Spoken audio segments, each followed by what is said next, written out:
The YMC education series is free and open to the public, so we encourage you to spread the word and invite family or friends to participate like today's program.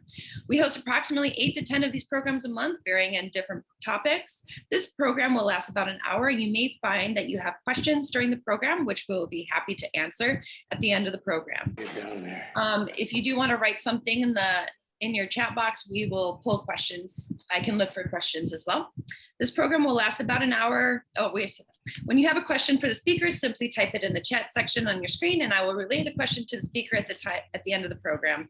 You may also raise your hand and ask a question yourself if the chat button isn't working for you. I ask that you please keep your questions general and we will do our best to address all of them in the time allotted tonight. Thank you again for joining us today. And I would now like to introduce you to Anna Harris. Anna was going to be talking today about how to tame your cravings. Anna is a certified personal trainer and nutrition coach. She has a master's in communications and has been a North Suburban YMCA staff member since 2015. She follows a habit-based approach with her clients to initiate life-lasting changes. Welcome, Anna. Good afternoon, everyone. It's just past noon, so I think it's right to say good afternoon. I am going to discuss a subject that comes up so often amongst my clients, and I thought it would be something really important to share with everyone. So I'm going to share my screen.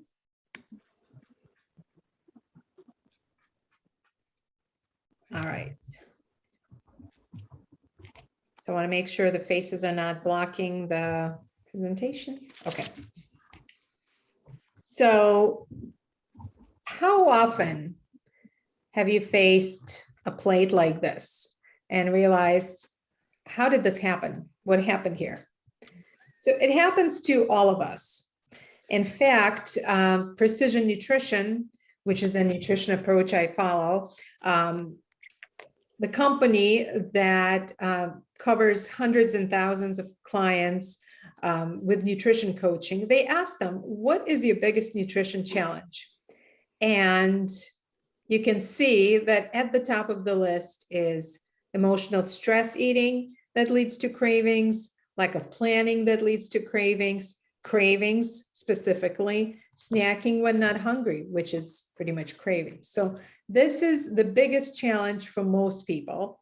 And most people know what to eat and how to eat and how much to eat. But the problem is those unpredictable situations. So we are going to talk today about physiological reasons why some foods turn into cravings. We're going to talk about the 3 C's behind cravings, the emotional connection to food, which largely drives some of the cravings. We'll talk about how to eat and hydrate well and why we need to know that. And then finally, some decision time and solution time, whether you can fight the cravings, avoid them, or replace them altogether, and which one is right for you. So we're not going to be talking about any diets chosen for medical reasons or anything like that.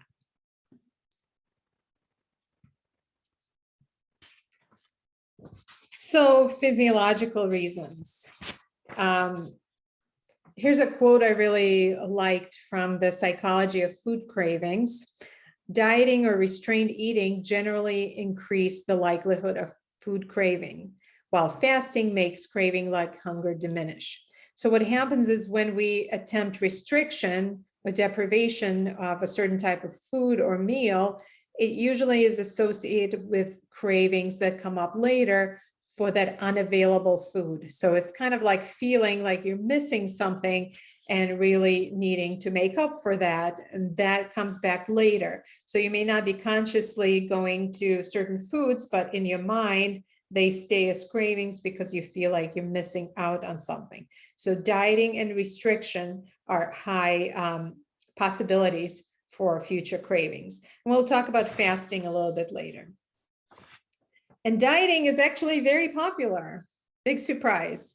More than 45 million Americans, that's at least 10% that claim they do, others probably don't claim, go on a diet each year. So that's more than the population of Texas and Illinois combined. That's a lot of people that admit to it. And people tend to think that it is certain nutrients that are to blame for weight gain. 50% of people think that obesity is caused by what they eat. It's the types of food that they eat.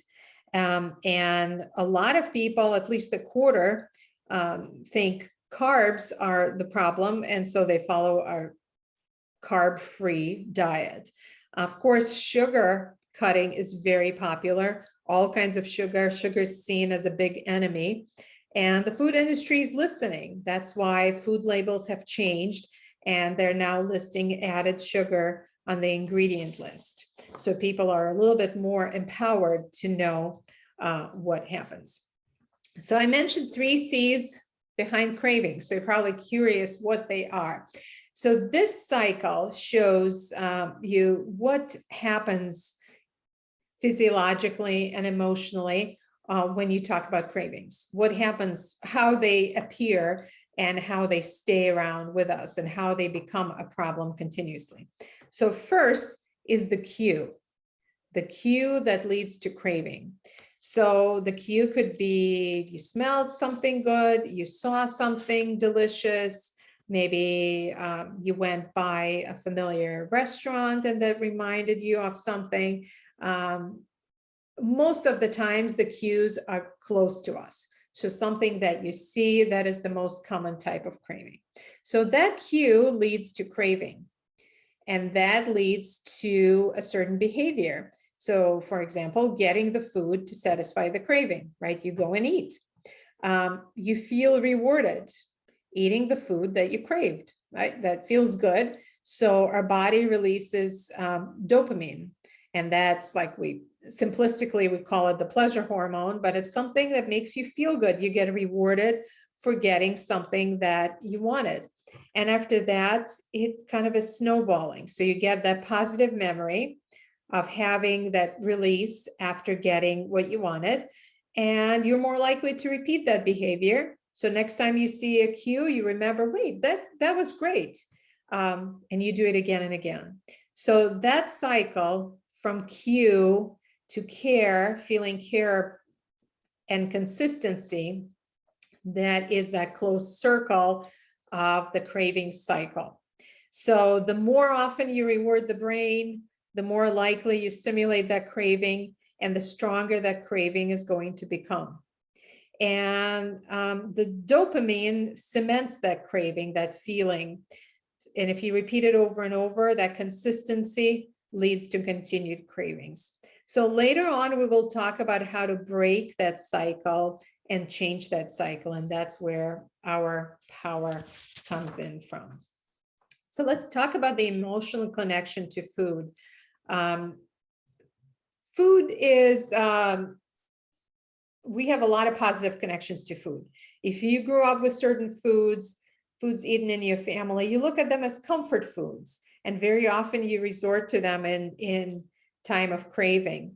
A lot of us remember getting a lot of sweets, for example, in childhood, right? Candy and sugar and going to the candy store, for example. So sugar is a very, very common craving for that reason, because you remember it from your childhood days. And the food preferences in general develop very early in life.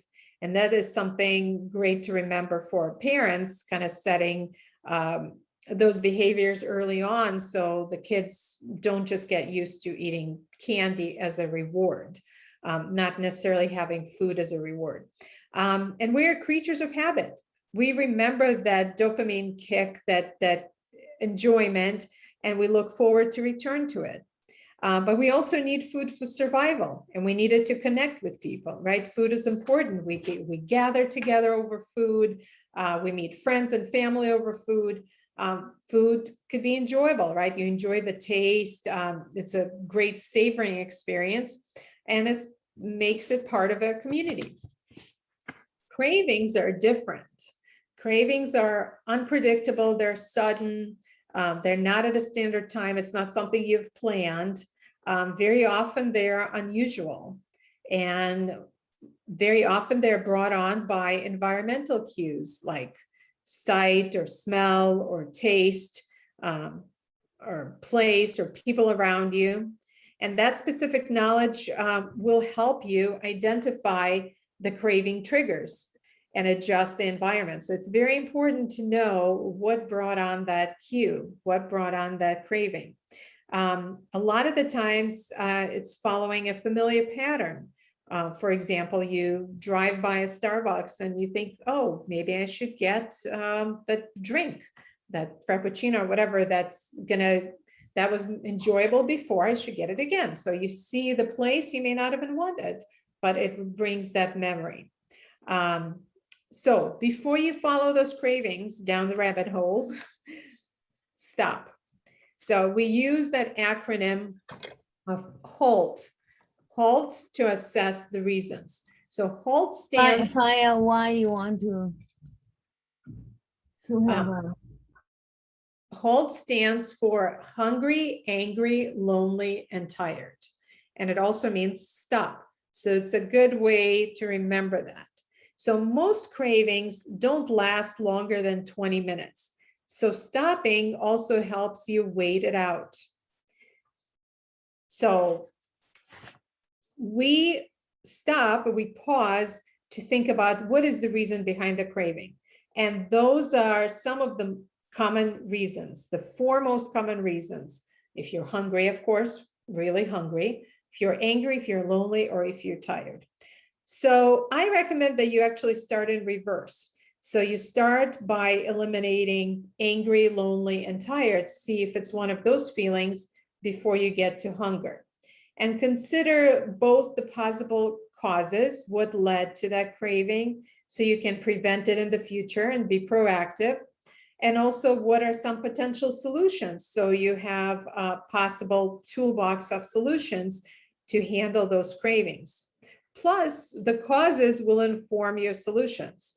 So the more time you put into this assessment, when you have the time, the more you kind of self-analyze what could have caused this, the more you can be prepared when you don't have the time and the craving strikes, right? So the more you can think about this in advance, when you have the time, take the time to do it so you're prepared, and it will be easier to handle it in the future. So let's talk about tired, right? What is tired? First of all, think about what happened just before you got that craving and what happened earlier.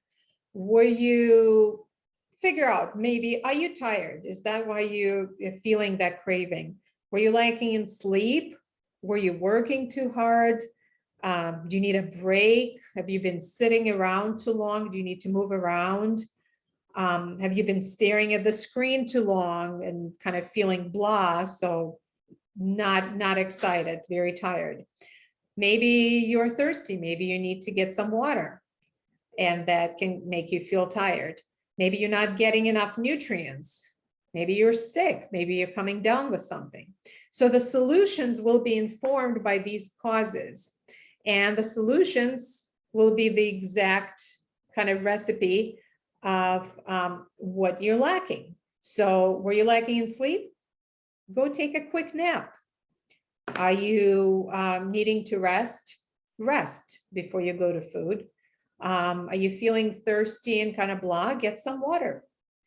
If you've been sitting around idling and you feel like food, that craving is gonna jazz you up, maybe instead get busy, or go for a walk, take a little break. And these solutions don't have to be super important. They don't have to make a big difference. It could be something small. It could be just 5 to 15 minutes. Usually that's enough because, as you know, these cravings pass just after 20 minutes. So right now, or after this presentation, think back to the time when you were feeling tired and just quickly grabbed a bite without thinking. What do you think could have been another alternative to that? right? You're staring at the screen for a long time, you're tired, you feel like, oh, I could really use a cookie. Maybe instead of that cookie, would it be possible for you to just go and take a walk around the block, or go and, not exciting, or do some laundry, or go and read a book, or go and call a friend? So something that kind of, I think you're following me, distract you, right, from that, and seeing if that will be a good solution. So think about what could be in that toolbox for the times when you're tired or idling. You could also be feeling lonely. Maybe that craving is caused by feeling alone. And so think back to what made you realize you were lonely. Who was around you when you have this craving? What were you thinking just before? What were you feeling just before? Go back a few hours or days and ask the same questions. Or was it a couple of days that you were feeling isolated? And right now, during the pandemic, that's a very, very common feeling that lack of connection, and food is often a quick resort. So the solution for this situation is actually social or engaging. So we make up for what we're lacking, right? So you could call or visit a friend, you could join a group, and it doesn't have to be the group it could be, a group class at the Y, or it could be a group at the garden, or a concert. You don't have to know the people, but being around other people takes away that isolated feeling. You can also get busy and get working on a project. You could also write down how you feel, so that sometimes helps relieve that loneliness. And if a situation always leads you to feeling lonely and getting the cravings as a result, obviously talking to a therapist is helpful, but also changing the situation that led to that, or avoiding the situation, because environmental factors are a big play in that. And there's actually a sheet that I will be happy to forward to anyone that's interested, called Break the Chain. And that kind of helps you step by step to identify what could be causing a craving in a particular situation. So activity, as I mentioned, going for a walk or working on a project is a huge help when it comes to cravings. Whether you're lonely or tired, that distraction goes a long way. It helps you wait out a craving.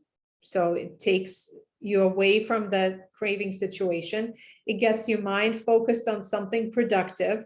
So you get busy and you're not thinking about the craving. And it shifts the focus from being rewarded for whatever situation you feel you're in to actually producing something and getting a reward from that. Any engaging activity will do. Could be, if you like music, playing an instrument. If you like games, playing a game, video game, a board game. Could be painting. I've been really over the last few years, I've really enjoyed coloring by number. I'm not an artist, but taking the time to go sit down and just paint it in and get this beautiful picture, it takes my mind away from other things. Getting physical, again, as I mentioned, a class, or even just taking a walk, or doing some yoga, or even just meditating for a little bit and taking some time to yourself to focus on you versus just getting a reward from food. You could also be angry. You might be you might be mad at something, and that's why you are grabbing the craving, the food that you're craving. And that's not an emotion to be ashamed of, but it's great to express your anger just in healthy ways. So the psychologists usually recommend that you notice why you are angry and name that reason so you understand it, and then recognize that food is not going to eliminate the problem, the reason for anger. It's just a temporary solution. And in fact, you might even get mad at yourself for falling into that craving, because people very, very often blame themselves. So solutions are therapeutic, right? How can you help the anger? You can help it with therapy. You can help meditation. You can write down how you feel. And there are many, many, many ways to work on it. And when I say angry, it doesn't mean like red face example, angry. It could be just mild disappointment or not happy with something and feeling that the craving is going to help solve that. So it's something to understand and recognize. And then just like we did with tired or lonely, when you have the time, think about it. Think when you're angry, what are some other better solutions than food? So when the time comes and you have these feelings that happen quickly, you fall for a craving and you know what solution you could use instead. And as I mentioned, compassion is a big deal. So using that self-compassion is important. It's if you're angry, that happens to everybody. And as much as I hate the phrase new normal, it is the new normal. So it's a different world we live in right now, and feeling bad about the new routine can make cravings worse. So you might be eating more, and you might be eating more unhealthy foods. But that's okay. Watch out for that negative self-talk, because negative self-talk can also release dopamine. So it's not just from a reward, it's also from that negative self-talk. And dopamine is involved in habit formation. So it's and addiction. So that's why a lot of the times nutritionists now talk about food addiction, because of dopamine that forms these habits.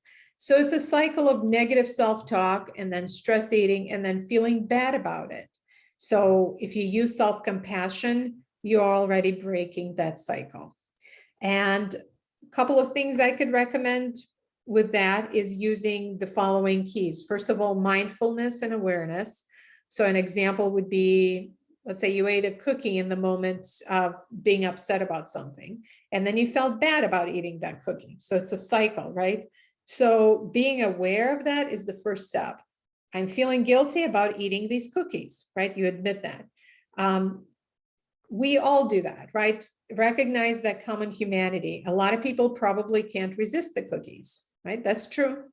And then being kind to yourself. Take a breath. Sometimes it's okay to eat a cookie, right? Finally, so from all these steps, hungry, angry, lonely, tired, we get back to the hungry. Sometimes a craving is a sign that you're actually craving food. You are hungry. You're really hungry. So you waited it out. You looked at other possible reasons.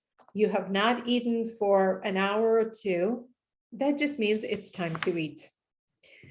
But what you eat is also important, right? So you may all be familiar with this, but cravings are urges to eat something that brings us reward, right? But we need to eat well overall, not as a diet, but an overall pattern. So here are the building blocks that you're probably familiar with, right? Carbs, proteins, fats, vitamins, minerals, and water. Those are the 6 things that everybody needs, every human needs. Carbs, proteins, and fats, we need a little bit more of. So that's why we call them macronutrients. Vitamins and minerals, they're very important, but we need less of those. So they're micronutrients. And then water, of course, water is so important. So carbs and protein, right? And I specifically mentioned fiber, because fiber is really important for your gut, and it helps regulate hormones like insulin.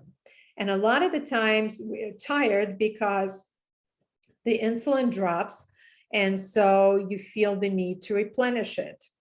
Well, fiber helps regulate insulin, and vegetables in particular, and complex carbs like brown rice and quinoa are great sources of that. These complex carbs help you digest food longer. They take longer to digest, so they keep you full longer. And the same goes for proteins.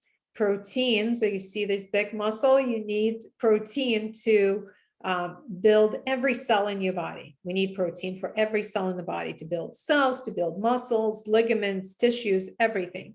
Protein also keeps you fuller longer. So getting more fiber from vegetables, fruit, and complex carbs and getting more protein will help you stay fuller, so you're less likely to experience the cravings. And also, if you focus on fiber and complex carbs as opposed to simple carbs like sugar or white rice or white bread, you're less likely to experience the sugar drop. Water is incredibly important.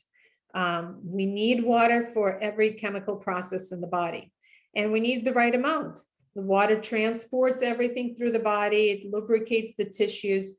We need it. And sometimes we need more, like in times when it's really hot, or when you're exercising, when you're eating something salty. And just like with food, there's a little bit of lag. In this case, if you are feeling thirsty, that means you are really, really thirsty. So drink before you get thirsty, so you won't feel like you need to eat something that you will regret. How much water do you need? On average, 3 liters or 12 cups. And that includes food. That's why you usually hear 8 cups of water, because some of it, like up to 4 cups, comes from food like vegetables and grains that are cooked in water. On average, 30 to 40 milliliters of water is needed for every kilo. That's kind of a lot of math, simple ways to look at the color of the urine. If it's lighter, that means you're well hydrated. If it's darker, then you need to drink more. Eating regular meals also keeps you from reaching for cravings. So routine helps you eat better consistently. And there's that famous quote that I think somebody actually mentioned in a recent presentation, and I love that quote. If you fail to plan, you plan to fail. So planning to eat is very important.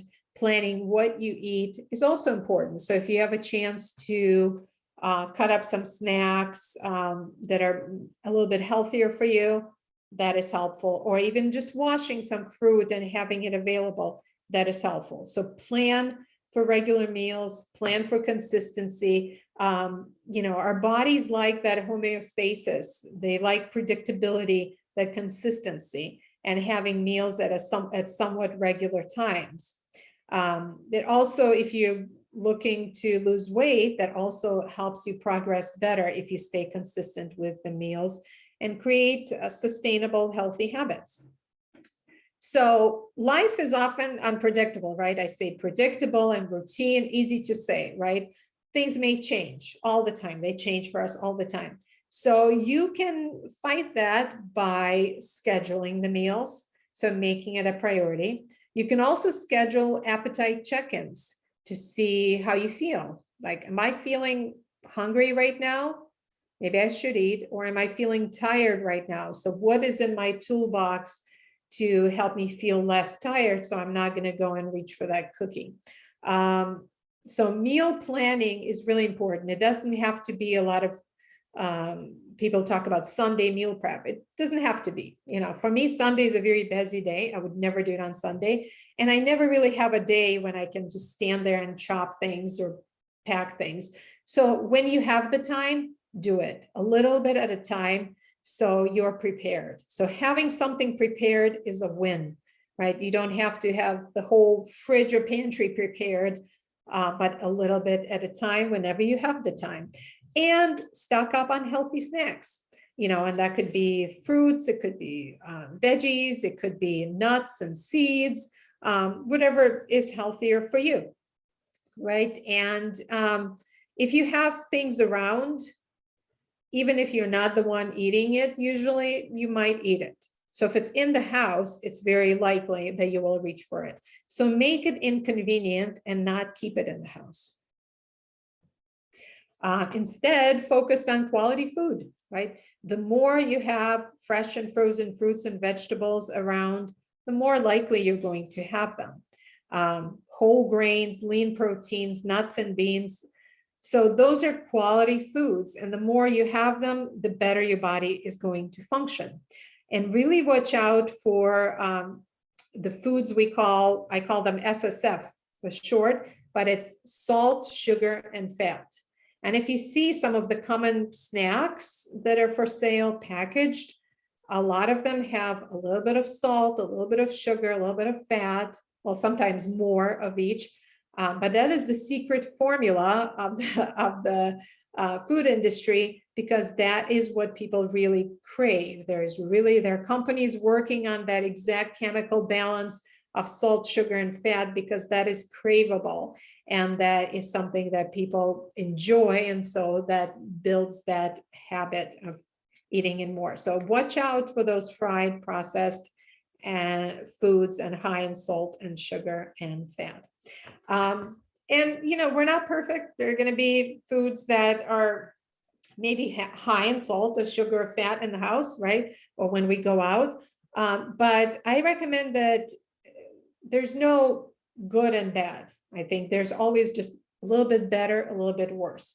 So look at that bullseye and aim for the bullseye of nutrients, right? So, and the question I usually ask people to ask themselves is, how close is your food to the source?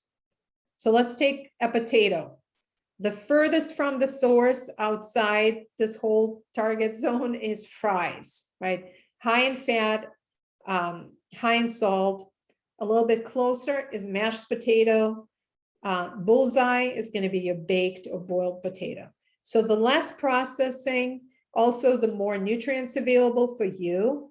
And we don't get all the nutrients from food. Even if you eat something that has all the vitamins and minerals and proteins and carbs, you're not going to absorb all of it. So some of it is absorbed. So the more you set yourself up for those foods that are closer to the source, the better you will feel. Another example could be an apple, right? An apple, just a plain, crunchy, delicious apple, is the bullseye, right? If you go a little further, so maybe applesauce, right? A little bit more processing. A little bit further, apple juice, that is probably on the edge of this because there's very little nutrition in it. It's very highly processed with a lot of sugar. And then, any kind of apple candies outside that. So think about being closer to the source and think about just a little bit better, not good or bad, but just what could be a step better. So finally, we got to the point of how we can break this cycle, right? We talked about different possible solutions when you're hungry, when you're angry or lonely or tired. There are a couple of others. So first, there are some eating patterns that are influenced by our environment.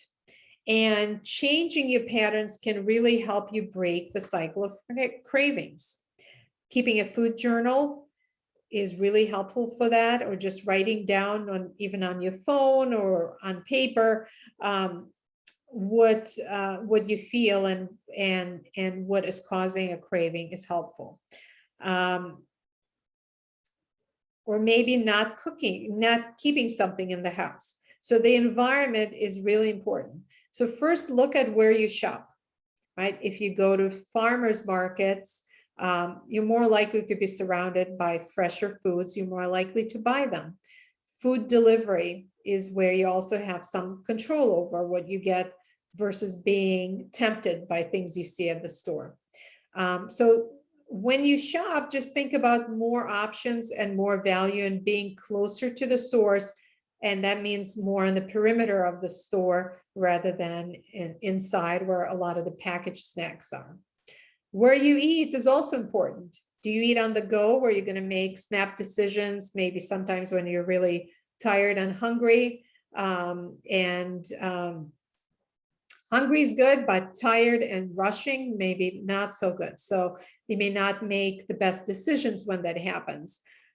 So where you eat matters. If you can eat at the table, whether it's at home or in the office, just sitting down, taking the time to sit down to eat and not having anything around you is helpful to make better food decisions.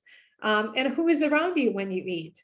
There are some people that make you really stressed, maybe. Well, you might not eat the best foods for you. So maybe don't eat with those people. Or maybe you're eating with people that are really fast, and that might inspire you to eat fast. And so you might eat more than you were planning. And do these people make healthy choices? So it's nice to surround yourself with people that help you eat better. If that's possible, then please do that.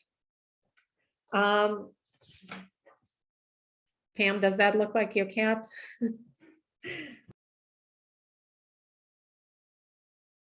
Pretty close. Oh, All right. I don't know. So, but that's cats take the time, take the time to sleep, to rest, to think, to ponder. So channel that kind of inner cat and give your cravings a minute, or as I mentioned, 20 minutes ideally, and assess those emotional reasons, right? Holt, we talked about them: angry, lonely, or tired, and potential solutions. And remember that learning helps disrupt that craving over time. So the more you realize what you need to do and try it once, maybe it won't work every time, but even every effort counts. Be kind to yourself.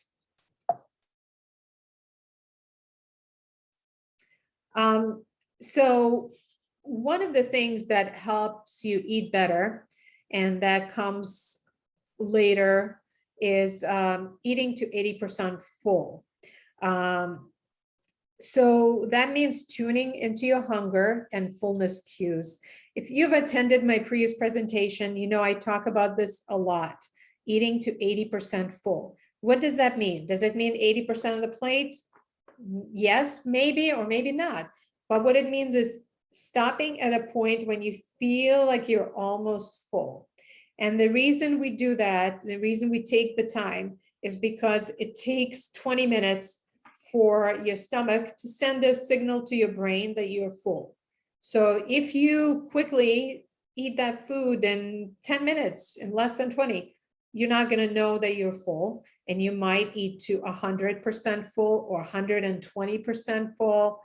So you're not going to feel good after that, right? So tuning into your hunger, slowing down, and eating until you're almost full. Wait to feel that complete fullness. That will help you feel better. And digestive system can only handle so much. It's lightness versus heaviness. Like after eating your meal, you might still be able to get on the floor and do a downward dog yoga pose, right? But it's not something where you need to like roll off the table. So take your time to slow down, and that will also train your mind to feel that satisfaction from eating something, and knowing when food is nourishment for the body. Stay curious. What does hunger mean to you? That's why this is where I like to talk about fasting. And fasting has become really, really popular. And I think it can be a very effective tool to understanding your hunger. So I recommend to try it at a certain point. You can try 8 hours of no eating, just drinking water, or maybe try 12, or even try 24, as long as you have no medical reasons not to do that. You'll be okay. After a day, you'll be okay. It's not that long, but it will make you realize what hunger really feels like, what you need, when you're truly hungry, and when it's not something else. So that is where fasting comes helpful. And it also helps with blood sugar levels. So make sure you try this fasting experiment, whether you fast regularly or on occasion. Once in a while, it's good to know what it feels like to really crave food for the reasons of needing it for nourishment. And what you see is important. You know, those staying curious also means looking at your environment. If I use a decadent chocolate cake as a background today, you might be craving some chocolate after, right? Because if you see it page after page. But let me ask you, after seeing these fresh berries, are you craving those berries a little bit? Maybe, right? Because that freshness that you see, that could also cause a craving. So surround yourself by things that are healthier for your body, and you are more likely to eat them. If you can't break a cycle of craving, you can also just have it, right? But try to substitute it with something better. We talked about that bullseye, right? Not good or bad, but just a little bit better. Something that is maybe a step better. So it could be fresh or frozen food. You know, it could be maybe instead of candy, you would have some applesauce. It's not as good as an apple, but it's a step better than apple juice, right? So think about what could be a better choice. Ask yourself, and taking the time to do that gives you so much power and makes you helps you make better decisions. Again, not good or bad, just slightly better and slightly worse. Perfectionism is not really a friend. And if you're craving really a specific taste, Google that taste with healthy. So for example, if you're craving something salty and crunchy, Google salty, crunchy, healthy recipe. You'd be surprised how helpful Google can be, right? And make craving an indulgence. You know, if you really want something, if you're really truly hungry, eat it, but make it special. Eat it slowly. I call it wine tasting your food. So really, really savor it, taste it, make all your taste buds feel what it's like. So it feels like something special. It's an indulgence, and you're not going to repeat that indulgence frequently. So make it special. Make your home a craving-free zone. Remember, I told you that if you keep it in the house, somebody is going to eat it, and it might be you. So if you want something that is on your craving list, salty, sugary, or fatty, I also encourage you to make an effort out of it. So instead of keeping it in the house, if you're really craving something, you might not have it in the house, so you will have to go and drive or walk to get it. So number one, it will be more special, but also you're setting a pattern where it's a special occasion, a special pattern. So you will look at it as a more of a rare occurrence, make it special, make it an effort, and you will also take some time to maybe distract you from it, and the craving might even pass. Or you can also make it from scratch, which also requires effort and thinking and time. So that is it. And I just wanted to summarize that what I focus on is coaching based on habits. So we use a food journal, we use a step-by-step strategy, and it's something that works for you. It's custom to you. It's not a diet plan. And there's always accountability, which is a big part of having a coach. So someone that could be a listening ear and someone you can work with, and consistent support. So the pricing is $60 an hour for members at the Y, or there's smaller group options that are at a lower rate. And we meet every week for an hour, and then make a plan for certain habits to follow throughout the week, throughout 2 weeks. And because it takes about 2 weeks to form a habit. And then we check in every week for a quick call. And that is it. So here's an example of a coaching sheet we would follow. So for example, we've realized that you need to eat well more consistently, and part of it is modifying your food environment. right? So our steps might be keeping trigger foods out of the house and keeping food readily available. So we talk about these best solutions that work for you, and then we practice them. And that is it. So I would like to open it up for questions. Awesome. Thank you, Anna. Are there any questions? Feel free to unmute yourself, or you can always put something in the chat box.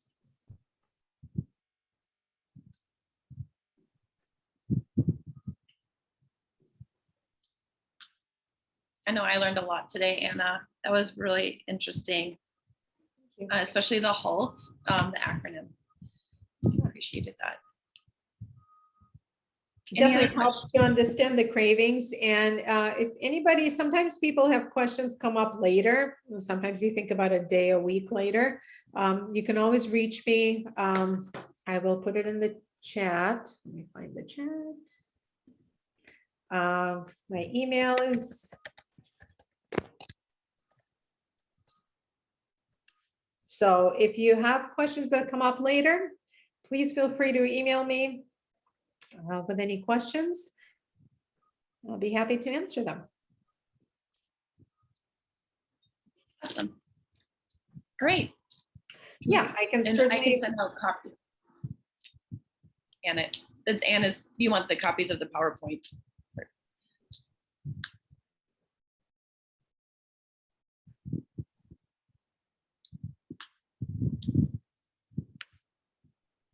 So I will have this recording available hopefully by the end of the week. It'll be on our website. I can also just email everyone in this group as well, if that works. And Anna, I saw the question about copies of the slideshow. So we can get that. All right.